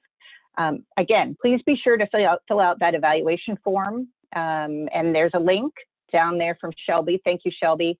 And make sure you get us the correct email address so we can get you the bag of resources that we keep talking about that will come out tomorrow, but also over the next several months. There will be some key items that you'll want to attend, like Aaron's program and others. We hope you've learned some valuable skills today that'll help you in the upcoming holiday season and in your planning for 2021. We do have a really important training coming up on November 19th from 9 to 10:30. And this training is called Brightening Your Idea, and it's designed to assist new clients and people just starting out with their business. Becky DeYoung and our event service have been really instrumental in putting this together, and I want to thank them. Again, registration is available at the website that Shelby has shared in the chat, and we'll also be including information about that in the goodie bag. So I believe I've mentioned, but the Product Center will be hosting Making in Michigan. Usually we do it around this time, but we had to postpone. But this year we're going to host it in late April and early May. One important new feature of the event this year is the development of a catalog of MSU Product Center clients. And we're going to update this every year for Making in Michigan event. We have a lot of buyers who ask us if we have a listing of our clients and a listing of products and specifics about those products. And so we're going to put that together. We're going to be sending out a survey to our clients to start collecting that information, and keep an eye out in our monthly e-newsletter for a link to that survey. If you are not receiving our e-newsletter, please send an email to Kendra Wills at willsk@msu.edu. Thanks again, Shelby. Speaking of Kendra, she's now going to help us with our Q&A session for those of you who do want to hang around. And then we'll also be following up very soon with an email link to the evaluation and also with the recordings. So take it away, Kendra. Hi, everybody. I don't know, Erin, are you still on? Yay, I think she is. Erin, we had one more person that was asking about if there are companies that you know of that help people make videos. I imagine there are. Have you had any experience with individual companies or contracting a company, marketing firms? I have not. Well, first, I work in grants, so we don't have any money to hire people. And second, I'm blessed to be able to have A&R Communications to help us make things as well. So within MSU, we have people. As you said, I imagine there are. I just don't know what the cost would be for that and who they would be. I think if you have a young person in your life, they might be able to just help, somebody who likes to do TikTok and all those types of things. I know my nieces and nephews know things, pick up things quicker than I do. So that might be an option. Good point. We also had a few notes about packaging questions, and we're going to follow up with those with Professor McDavid. So we'll submit those ideas. And I see some people are putting a few TV references in the chat. So we will be able to submit your individual ideas, and comments about your individual products in the follow-up information. I hope everybody got the link in the chat to fill out the evaluation. Yep, and a few more. Yep. Kendra, the evaluation survey will also pop up once you close the Zoom room today. So also you can fill out the survey from that way if you didn't grab the link.